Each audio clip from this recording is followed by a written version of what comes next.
안녕하세요. 저는 유은경이라고 합니다. 최근 미얀마 군인이 쓴 간증문을 읽게 됐는데요. 전방에서 마을 주민들에게 복음을 전했던 사례입니다.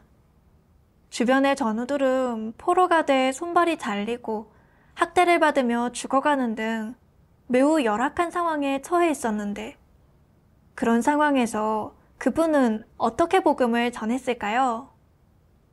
오늘 전방에서 복음을 전한 날들이라는 간증문을 함께 읽고 들어보겠습니다.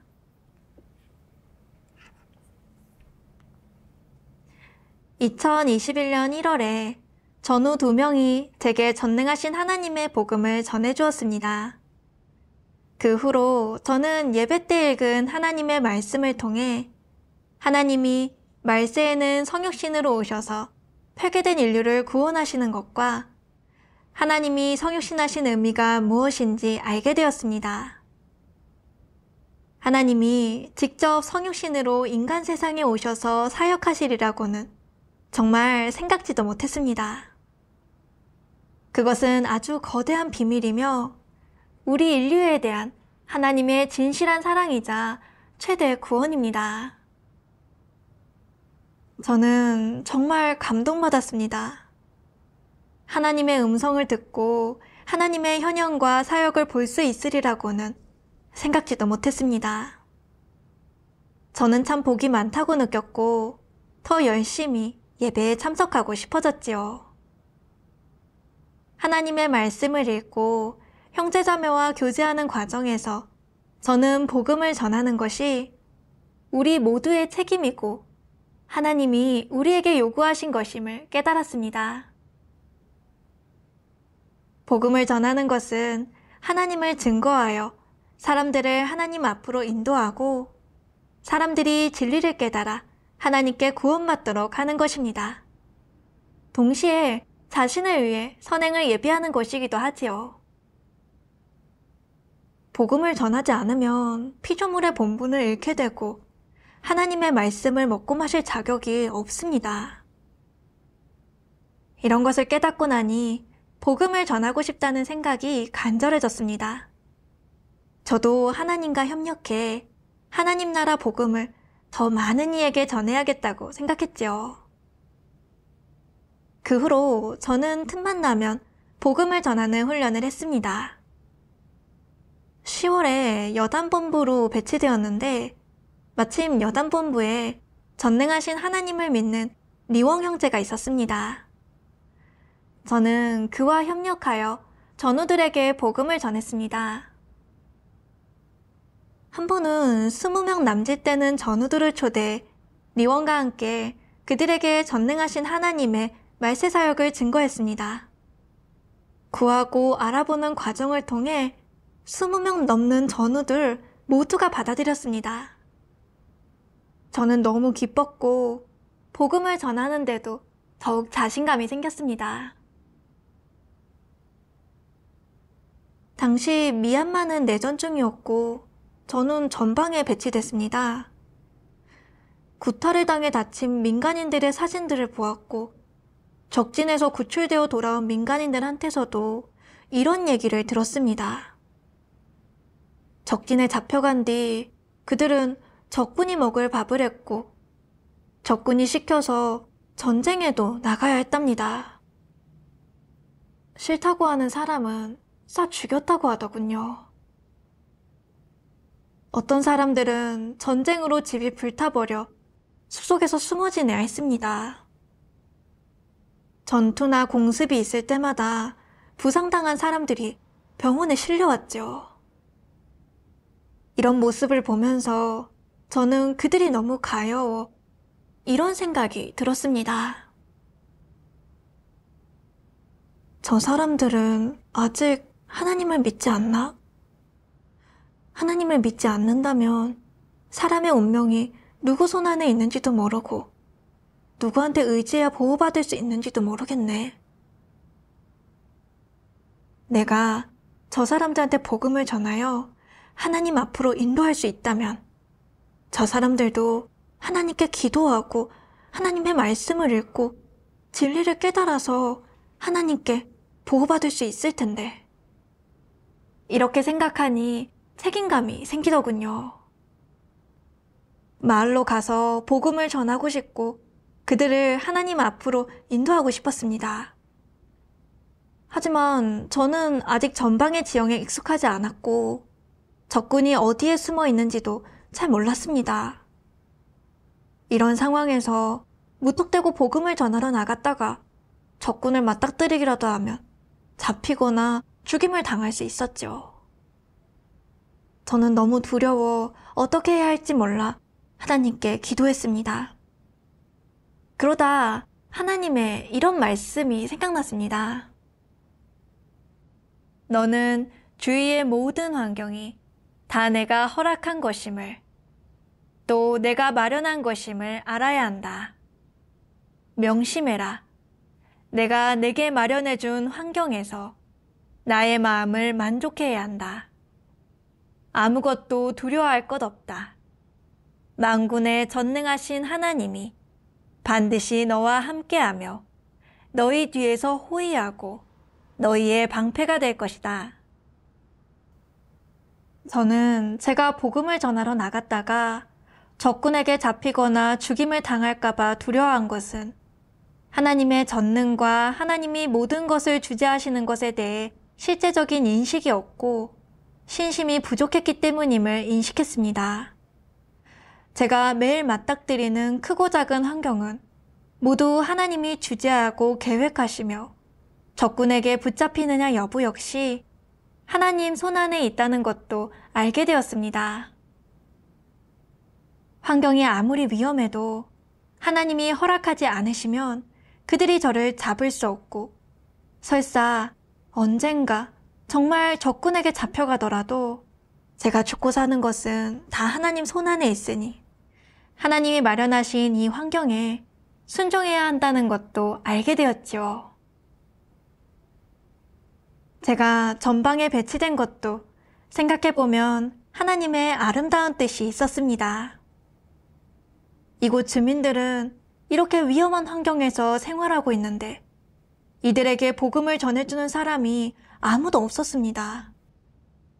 그들은 아직 하나님의 음성을 들어보지도 못했겠지요.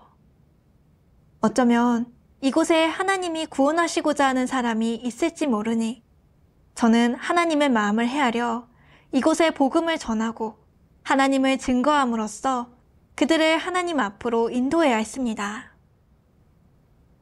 이런 것들을 깨닫고 나니 그다지 두렵지도 않았고 이 환경 속에서 하나님께 의지해 복음을 전해야겠다는 마음이 생겼습니다. 그 후 저는 마을 사람들에게 복음을 전하기 시작했습니다. 그런데 또 다른 난관에 봉착했습니다. 이곳 주민들이 사용하는 언어는 태어인데 식사하셨어요? 어디 가세요? 등 간단한 일상용어 몇 마디밖에 할 줄 모르는 제가 그들에게 복음을 전하는 것은 불가능했습니다. 마음이 조급해지더군요. 전하고 싶어도 말을 할 줄 모르니 너무 어렵게 느껴졌습니다. 그래서 하나님께 기도했습니다. 하나님, 복음을 전하고 싶은데 말이 안 통합니다. 저를 이끌어 주시고 길을 열어주시길 원합니다. 온라인 예배 때 어느 자매가 공유한 하나님의 말씀이 제게 큰 도움이 되었습니다. 하나님은 다양한 환경에서 진심으로 하나님을 사랑하는 사람을 온전케 하고 또한 진리를 추구하는 모든 사람을 온전케 하며 사람이 다양한 환경이나 시련 속에서 하나님 말씀을 체험하여 진리를 깨닫고 하나님을 진실로 인식하게 하며 최종적으로 진리를 얻게 한다. 사람이 진리를 추구하는 빛의 길을 걷지 않는다면 영원히 사탄의 권력 아래에서 죄악 속에서 어둠 속에서 살게 되니 희망이 없다. 내가 아는 이런 말이 무슨 뜻인지 너희는 알아들을 수 있느냐? 진리를 추구하고 성심성의껏 본분을 이행해야 한다는 의미입니다. 본분이 주어졌을 때, 그 일을 너에게 맡겼을 때, 어려움을 회피하려고 고민하지 말고, 처리하기 힘들다고 해서 그냥 내버려 두지 말고 꿋꿋이 나아가야 한다. 너는 항상 기억해야 한다. 하나님이 사람과 함께하니 사람이 어떤 어려움이 있을 때 하나님께 기도하고 구하면 하나님께는 능치 못할 일이 없는 것이다. 너는 이런 믿음을 가져야 한다.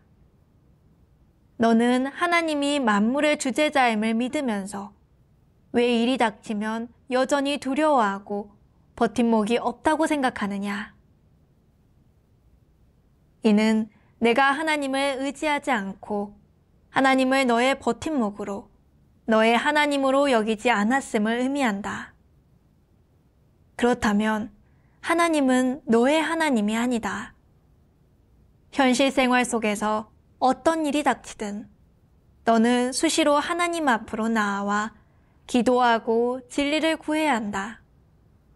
설령 매일 한 가지 일에서 진리를 깨닫고 수확을 얻는다 할지라도 헛되지 않다. 하나님의 말씀을 읽고 나서 저는 하나님이 함께 하심을 마음에 굳게 새겼습니다. 어려움이 닥쳤을 때 하나님께 진심으로 기도하고 의지하면 하나님이 나를 이끌어 주실 거야. 하나님께는 이루지 못할 일은 없어. 믿음을 가져야 해. 복음을 전하는 것은 내 본분이야. 말이 안 통한다는 이유로 위축되면 안 돼. 힘을 다해 협력해야 해. 복음을 전하여 하나님을 흡족해 하기로 한 이상 어떤 어려움이 있어도 하나님을 의지하며 이 본분을 잘 이행해야 해. 이렇게 묵상하고 나니 더 잘하고 싶은 마음이 들었습니다. 복음을 전하러 나갈 때마다 먼저 하나님께 저를 인도해달라고 기도했습니다. 주민들과 처음 소통을 시도하면서 태어로 된 복음 설교 녹음을 들려주었고 저도 함께 귀 기울여 들었습니다. 주민들이 설교 녹음을 다 들은 뒤에는 다시 제가 아는 약간의 태어로 그들에게 교제하여 보충해 주었습니다. 이렇게 2, 3일 협력한 뒤 9명이 받아들였습니다. 하나님께 정말 감사했고 복음을 전하는데 더욱 신심이 생겼습니다. 하루는 적군이 영상 하나를 위챗에 올렸더군요. 적군이 우리 전우들을 잡아다가 고문하고 있었는데 손이 잘린 전우도 있었고 발이 잘린 전우도 있었습니다. 적들은 도살자처럼 전우의 목을 잘랐고 심지어는 칼로 심장을 도려내기도 했습니다. 그런 장면을 보니 너무도 두려운 마음에 이런저런 걱정이 앞섰습니다. 매일 밤 복음을 전하러 마을로 가는데 이러다가 적군에게 붙잡히지 않을까? 만에 하나 적군에게 잡혀서 나도 전우들처럼 학대당하고 고문을 받아 죽기라도 하면 어쩌지? 이런 생각이 들자 복음을 전하러 나갈 엄두가 나지 않았습니다. 그 순간 저는 제 내적 상태가 잘못됐다는 걸 깨닫고 하나님께 기도했습니다. 제 마음을 맡기니 저를 인도해달라고요. 그리고 하나님의 말씀을 읽었더니 믿음과 힘이 생겼습니다. 하나님께서 말씀하셨습니다. 하나님이 사람을 온전케 하는 사역을 할 때 사람은 그것을 느낄 수도 볼 수도 없는데 그런 상황에서는 너의 믿음이 필요하다. 사람의 육안으로 볼 수 없는 일에서 사람의 믿음이 필요하고 내가 관념을 내려놓지 못할 때 너의 믿음이 필요하며 내가 하나님의 사역에 대해 모를 때 너의 믿음이 필요하다. 너는 이러한 주관을 갖고 굳게 서야 한다. 욥이 이 수준에 이르렀을 때 하나님은 그에게 나타나 말씀했다. 다시 말해, 내가 믿음 안에 있어야만 하나님을 볼 수 있다는 것이다. 내게 믿음이 있으면 하나님이 너를 온전케 하지만 내게 믿음이 없으면 하나님도 너를 온전케 할 수 없다. 하나님은 내가 바라는 것을 베풀어 준다. 너에게 믿음이 없으면 온전케 될 수 없고 하나님의 행사를 볼 수 없으며 하나님의 전능은 더더욱 볼 수 없다.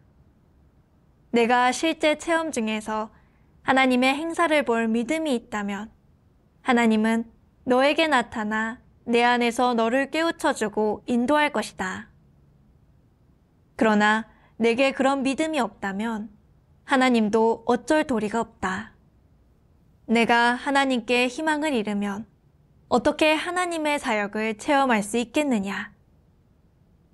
그러므로 하나님을 의심하지 말고 믿음을 지니며 하나님이 어떻게 하든 그에 대한 참된 믿음이 있어야 체험 속에서 그의 깨우침과 빛비춤을 받을 수 있고 그의 행사를 볼 수 있다.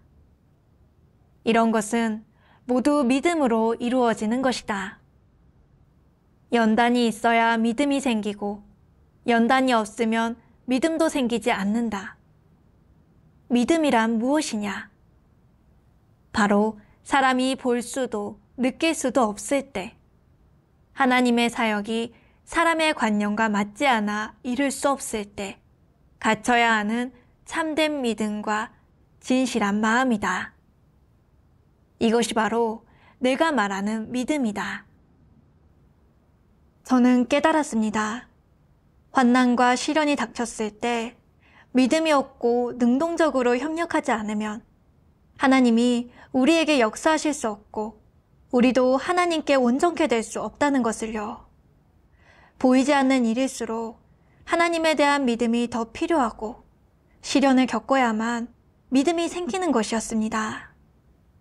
전방에서 전투하는 환경 속에서 복음을 전하고 적군에게 잡혀갈 위험을 마주한 것. 이것은 제게 시련이자 검증이었던 겁니다. 저는 진리가 부족하고 하나님의 전능과 주제에 대해 진실한 인식도 없었으며 하나님이 모든 것을 주재하신다는 사실을 진정으로 믿지 못했습니다. 그래서 믿음이 없었던 것입니다. 저는 복음을 전하다가 위험한 환경을 만나면 잡혀갈까봐 두려웠고 고문으로 죽을까봐 두려웠습니다. 그래서 복음을 전하러 나갈 엄두를 못 냈고 진실로 하나님께 마음을 맡기지도 못했습니다. 사실 하나님이 이런 환경을 마련하신 것은 이러한 진리를 제게 더해주셔서 이 환경 속에서 진리를 구하고 실행하며 또 하나님의 전능을 인식하고 하나님이 인간의 운명을 주재하신다는 것과 제 생사도 하나님 손안에 있다는 것을 알게 하시려는 것이었습니다. 지금 이런 위험한 환경을 만났으니 실제적으로 체험하고 체득해야 했습니다. 체험 속에서 비로소 하나님의 행사를 볼 수 있고 진실한 믿음이 생길 수 있으니까요. 하나님의 뜻을 깨닫고 나니 마음이 훨씬 밝아졌고 별로 두렵지도 않았습니다. 그 후 저는 하나님의 이런 말씀을 보고 더 큰 격려를 받았습니다. 하나님을 따르는 모든 사람에게는 하나님의 안배가 있고 하나님이 예비한 본분이행의 환경이 있으며 사람이 마땅히 누려야 할 하나님의 은혜와 은총이 있다. 그리고 하나님이 사람에게 예비해 놓은 특수한 환경들, 사람이 겪어야 할 수많은 고통이 있는데 그것은 사람의 상상처럼 그렇게 순조롭지 않다. 이 밖에 만약 내가 스스로 피조물임을 인정한다면 복음 전파라는 책임을 다하고 그 본분을 제대로 이행하기 위해 고난을 겪으며 대가를 치를 준비를 해야 한다. 그 대가는 육적인 병고나 고난일 수도 있고, 혹은 큰 붉은 용의 박해와 세상 사람들의 몰이일 수도 있다. 그리고 복음 전파 과정에서 맞닥뜨리는 환난일 수도 있는데, 배신당하는 것, 욕먹는 것, 얻어맞는 것, 정죄되는 것일 수도 있다. 심지어는 집단 구타를 당해 생명의 위험에 처할 수도 있는 것, 즉 하나님의 사역이 끝나고 하나님의 영광의 날을 보기 전에 복음 전파 과정에서 죽을 수도 있다는 것이다. 너희는 이런 준비를 해야 한다. 이는 너희를 겁주는 게 아니라 사실이다. 예수의 사도들은 모두 어떻게 죽었더냐? 어떤 자는 돌에 맞아 죽고, 어떤 자는 말에 끌리다가 죽었으며, 어떤 자는 십자가에 거꾸로 못 박혀 죽었고, 어떤 자는 거열형에 처해지는 등 온갖 방법으로 죽임을 당했다. 그들이 죽은 이유는 무엇이더냐? 그들이 나쁜 짓을 저질러 법적 제재를 받은 것이냐? 그렇지 않다. 그들은 주의 복음을 전파했지만 세상 사람들은 받아들이기는커녕 그들을 정죄하고 욕하고 때렸으며 나아가 죽음으로 몰아넣었다. 그들은 그렇게 순교했다. 사실 그들의 육은 그렇게 죽고 사라져 그런 방식으로 이 세상을 떠났지만, 그렇다고 해서 그들의 결말이 그런 것이라고는 할 수 없다. 그들이 죽을 때, 세상을 떠날 때 어떤 과정과 방식을 겪었든 그것은 그들의 생명과 그 피조물들의 마지막 결말에 대한 하나님의 규정이 아니다. 너는 이 점을 명확히 해야 한다. 반대로 그들은 바로 그런 방식으로 이 세상을 정죄하고 하나님의 행사를 증거한 것이다. 그 피조물들은 가장 귀한 생명, 그 생명의 마지막 순간을 이용해 하나님의 행사와 크나큰 능력을 증거함으로써 사탄과 이 세상에 하나님의 모든 행사는 옳음을, 예수는 하나님이자 주님이며 하나님이 입은 육신임을 선고했다. 생명이 끝나는 순간에도 그들은 예수의 이름을 부정하지 않았다. 이는 이 세상에 대한 하나의 심판 아니겠느냐? 그들은 목숨으로 세상에 선고하고 인류에게 증명했다. 예수는 주이자 그리스도이며 하나님이 입은 육신이고 그가 행한 구속사역은 전 인류를 살아남게 했다는 것을, 이 사실은 영원히 변하지 않는다는 것을 말이다. 예수의 복음을 전파하기 위해 순교한 사람들은 어느 수준까지 본분을 이행했느냐? 궁극의 경지에 오르지 않았느냐? 이 궁극의 경지를 무엇으로 보여주었느냐? 목숨을 바침으로써 보여주었습니다. 그렇다. 목숨을 대가로 바쳤다. 사람의 삶에서 가정, 재물, 물질 등은 모두 중요하지 않는 것들이며 자신과 관계가 있는 것은 오직 생명뿐이다. 생명은 살아있는 모든 사람이 가장 귀하게 여길 만한 것, 가장 귀한 것이다. 그런데 그들은 그 가장 귀한 것을 바쳐 인류에 대한 하나님의 사랑을 실증하고 증거했으며 죽음에 이르기까지 하나님의 이름과 사역을 부정하지 않고 마지막 순간을 이용해 이 사실의 존재를 증거했다. 이는 최고 수준의 증거 아니겠느냐? 이는 최고의 본분 이행으로 책임을 다한 것이다. 사탄이 위협하고 협박해도, 심지어 마지막에 생명을 대가로 바치라고 할 때도 그들은 자신의 책임을 포기하지 않았다. 이는 본분 이행이 궁극의 경지에 이른 것이다. 이 말이 무슨 의미겠느냐? 너희도 이런 방식으로 하나님을 증거하고 하나님의 복음을 전파하라는 것이겠느냐? 꼭 그렇게 할 필요는 없지만 그것이 너의 책임이라는 것은 알아야 한다. 하나님이 필요로 한다면 거부하지 말고 받아들여야 한다. 저는 깨달았습니다.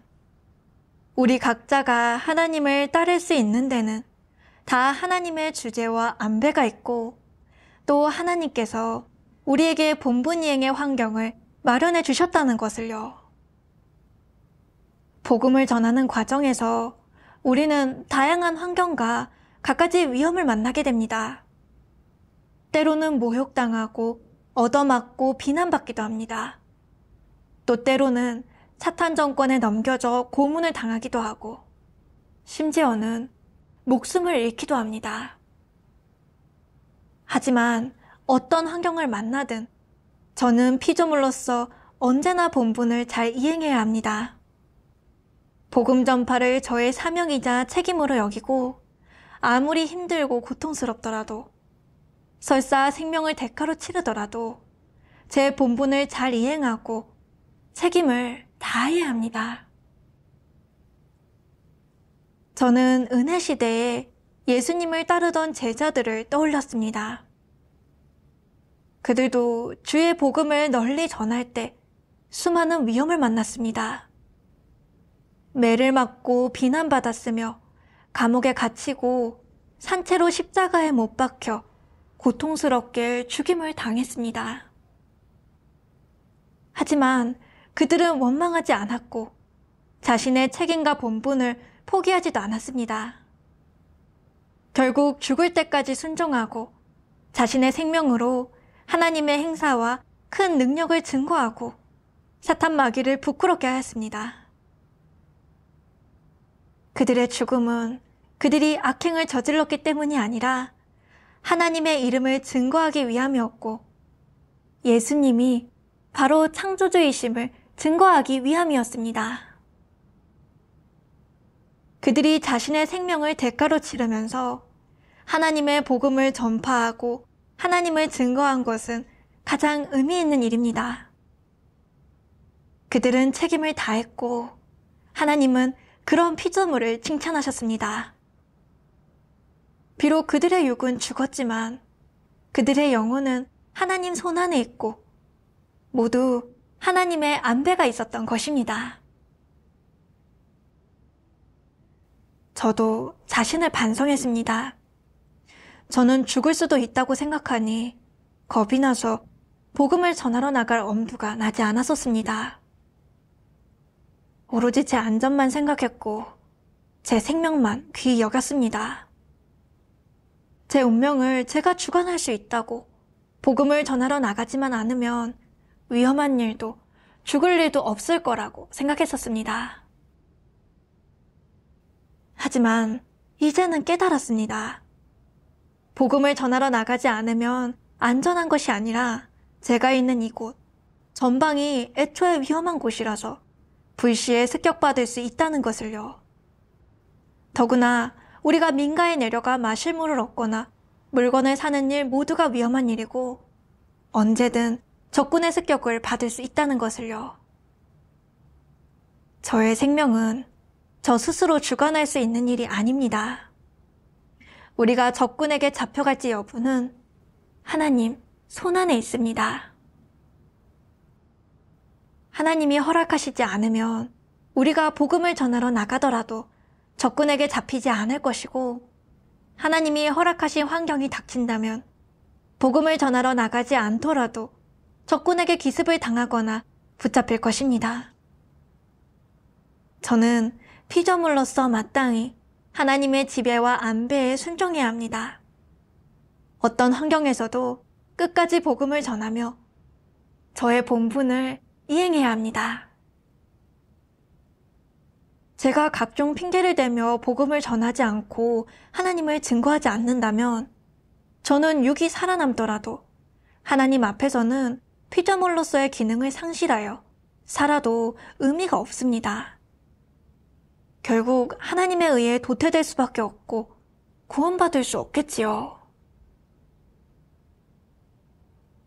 전방에서는 마을로 들어가 복음을 전하는 것이 매우 위험한 일입니다.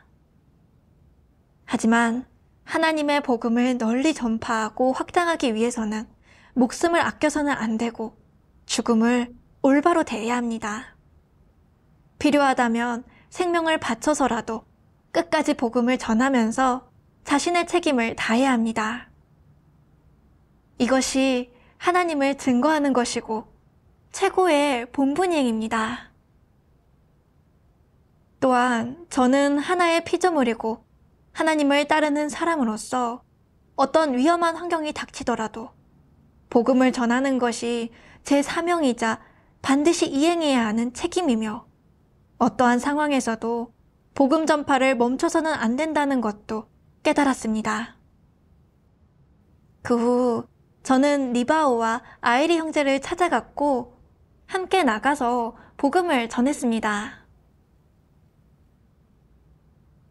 어느 날 어떤 마을에 갔을 때 10명이 와서 설교를 들었는데 우리는 그들에게 어떻게 해야 재난 속에서 보호받을 수 있는지 교제해 주었습니다. 지금 점점 더 큰 재난이 닥치고 있습니다. 우리가 있는 이곳도 수시로 전쟁이 일어나고 있어요. 물은 핏물로 변했고 전염병까지 돕니다. 이러한 재난에서 대체 누가 우리를 구원할 수 있을까요?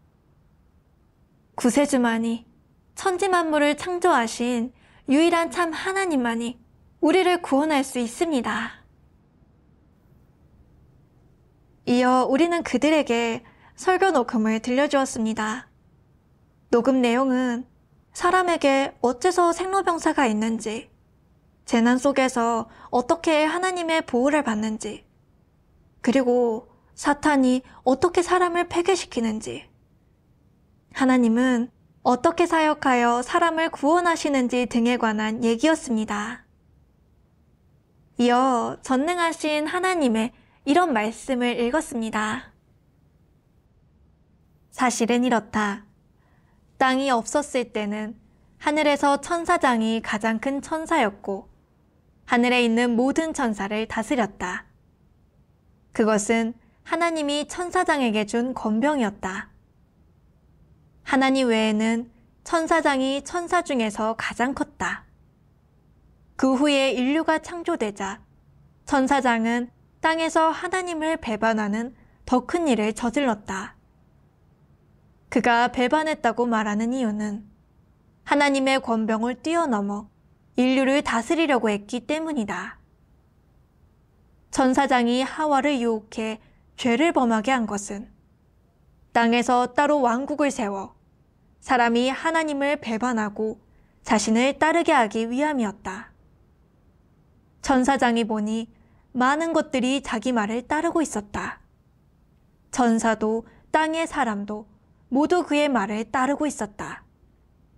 땅의 날짐승과 길짐승, 나무, 숲, 산천 만물을 모두 사람, 즉 아담과 하와가 다스리고 있었는데 그들도 천사장의 말을 따르고 있었다.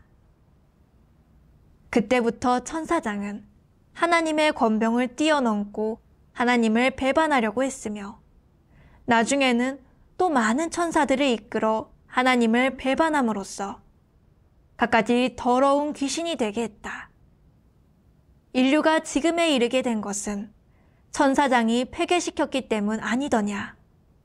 천사장이 하나님을 배반하고 인류를 폐괴시켰기 때문에 인류가 지금처럼 된 것이다. 우선 먼저 사람의 일생에서 생로병사의 고통은 어디서 오는지, 사람은 왜 그런 고통을 겪어야 하는지 알아야 한다. 사람이 처음 창조되었을 때는 그런 고통이 없지 않았느냐? 그렇다면 그런 고통은 어디서 비롯되었겠느냐? 사람이 사탄에게 유혹되고 폐괴되어 타락한 뒤 그러한 고통이 생겼다. 육의 고통, 육의 번뇌와 공허, 그리고 인간 세상에서 벌어지는 온갖 참혹한 일들은 모두 사람이 사탄에게 폐괴된 후에 생겨났다. 사람이 사탄에 의해 폐괴된 이후로 사탄은 사람을 괴롭히기 시작했다. 그리하여 사람은 점점 타락하고 병이 점점 깊어지고 고통도 점점 심해졌다. 인간 세상의 공허와 비참함을 더욱 실감하면서 인간 세상에서 생존할 수 없게 되었고, 인간 세상에서 살면서 희망이라곤 찾을 수가 없게 되었다. 그러므로 그런 고통은 사탄이 사람에게 준 것으로 사람이 사탄에게 패게되어 타락한 뒤에 있게 된 것이다. 모든 재난이 연달아 임하고 있다. 각국 각 지역에 재난이 일어나고 있으며 전염병, 기근, 수해, 가뭄, 지진이 여기저기서 나타나고 있다. 이는 이미 한두 곳의 문제도 하루 이틀에 끝날 문제도 아니다. 재난 지역이 점점 넓어지고 그 심각성은 더욱 커지고 있다. 이 기간에는 각종 충해까지 연이어 발생하고 사람이 사람을 잡아먹는 현상도 도처에서 나타날 것이다. 이는 모두 만국 만민에 대한 나의 심판이다. 다 듣고 나서 그들은 설교가 참 좋았는지 이런 말들을 했습니다. 이런 얘기는 처음 들어봐요. 정말 감동적이네요. 너무 좋아요. 라고 말한 사람도 있었고, 여기까지 이렇게 오셔서 복음을 전해주시고 하나님의 말씀을 들려주시다니 정말 감사합니다. 라고 말한 사람도 있었습니다. 또 어떤 이는 다음에 또 와주세요. 라고 하더군요. 그때 설교를 들은 10명 모두가 받아들였습니다. 그들에게 저녁에 다시 올 테니 가족과 친지, 친구들을 불러오라고 얘기했습니다. 저녁에 그들은 10여 명을 더 데리고 왔습니다. 이들도 설교 녹음을 듣고 하나님의 말씀을 들은 후에 모두 받아들였습니다. 그리고 앞으로 저녁에 틈날 때마다 와서 듣겠다고 약속했지요. 저는 몹시 기뻤습니다. 그 후 저는 낮에 시간 날 때마다 계속 복음을 전했고 밤에는 그들을 양육했습니다. 양육을 마치면 몰래 부대로 돌아왔고요. 그렇게 거의 한 달 동안 복음을 전했습니다. 그들은 예배에 상당히 안정적이고 적극적으로 참석했습니다. 또한 다른 사람을 데려와 함께 설교를 듣기도 했는데 이렇게 전에 받아들인 사람이 점점 많아졌습니다. 이런 결과를 보니 저는 무척 기뻤고 감동이었습니다. 제가 전방에서도 복음을 전할 수 있고 그곳 주민들을 하나님 앞으로 인도할 수 있었던 것은 모두 하나님이 인도해 주신 덕분이었습니다. 저는 마음이 참 편했습니다. 하루는 저녁에 마을로 내려가 새신자를 양육하고 돌아오다가 야간 관측기로 주위를 순찰하고 있던 중대장을 만났습니다. 그는 저를 보자마자 기습해온 적군으로 오인하고 병력을 직결시켜 붙잡았습니다. 그들이 총을 쏘려는 순간 제가 다급하게 말을 건네자 싼농 형제가 저를 알아보고 다행히 총을 쏘지 않았습니다. 이튿날 싼농 형제가 제게 그러더군요. 어젯밤에는 하마터면 총을 쏠 뻔했어.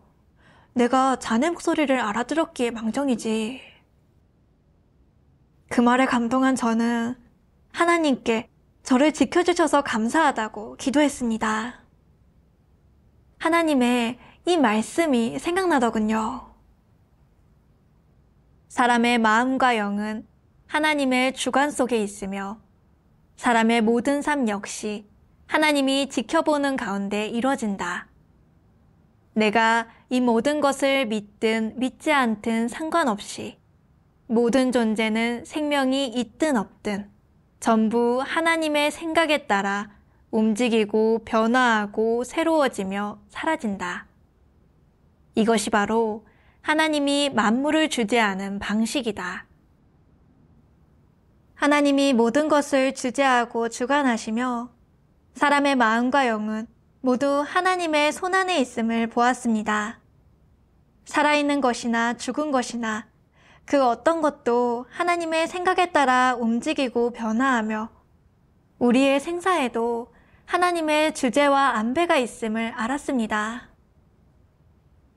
어젯밤 그 전우들이 총을 쏘느냐 마느냐 여부도 하나님 손안에 있었고, 제가 싼농 형제를 만날 수 있었던 것도 하나님이 주재하신 것이었습니다. 마침 형제가 제 목소리를 알아들어 그들이 총을 쏘지 않은 것, 이 모든 일 역시 하나님의 정하심 속에 있었습니다. 저는 너무도 하나님께 감사하고 감동했습니다.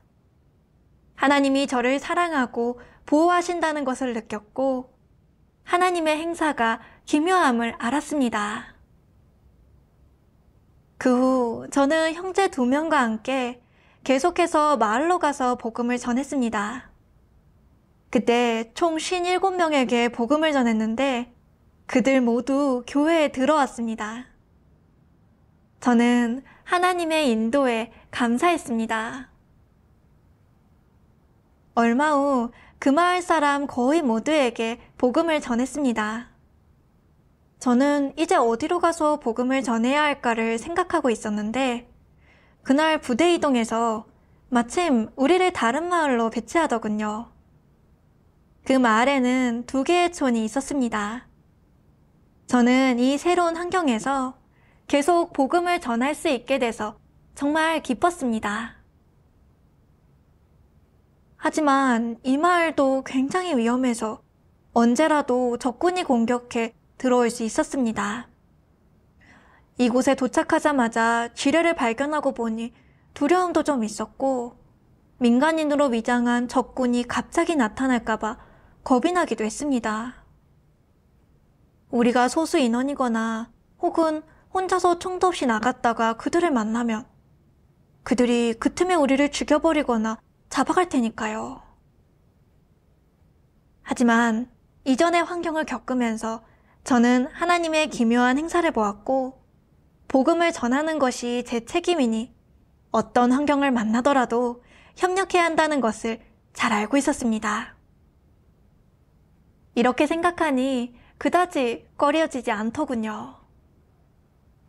시간이 날 때마다 저는 계속 복음을 전하러 다녔습니다. 마을에 갈 때면 우리는 총을 메고 경계를 늦추지 않았습니다. 우리는 먼저 부촌장을 비롯해 그의 부인과 모친에게 복음을 전하고 설교 녹음을 들려주었습니다. 녹음 내용은 하나님이 최초에 어떻게 천지만물을 창조하셨는지, 인류가 어떻게 타락하기 시작했는지에 관한 것이었고, 말세에 일어날 재난과 전쟁이 주의 재림징조라는 것도 있었습니다.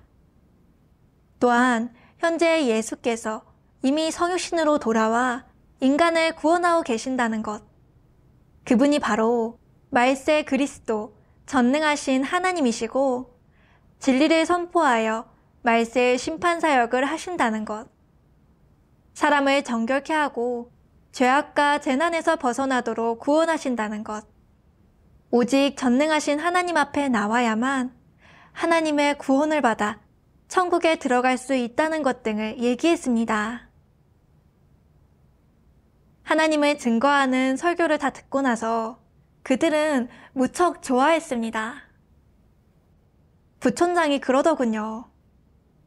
공책을 가져와서 말씀하신 것을 받아 적었다가 나중에 여러 번 다시 봐야겠어요.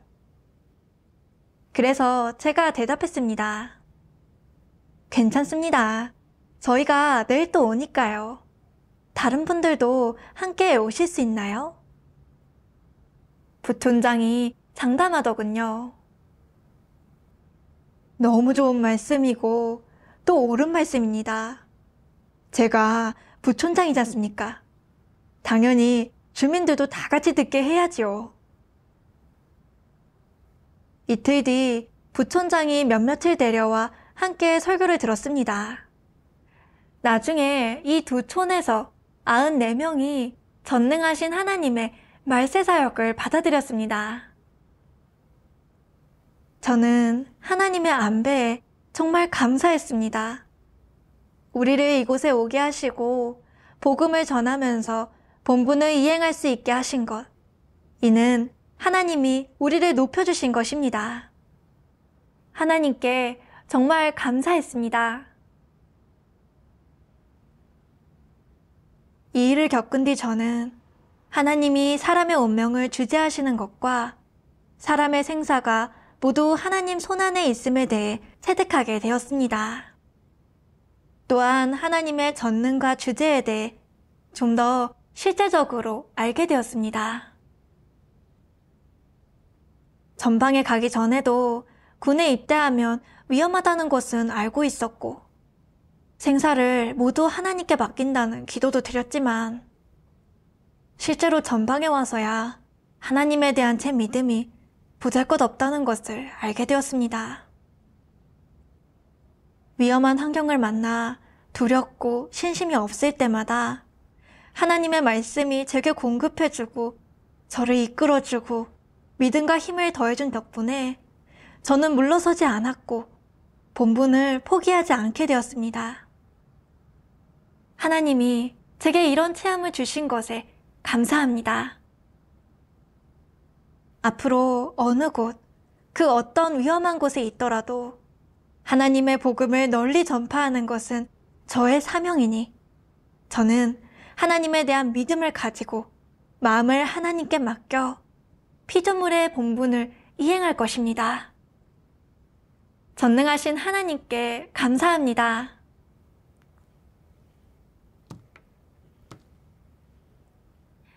네, 오늘 준비한 간증문의 내용은 여기까지입니다.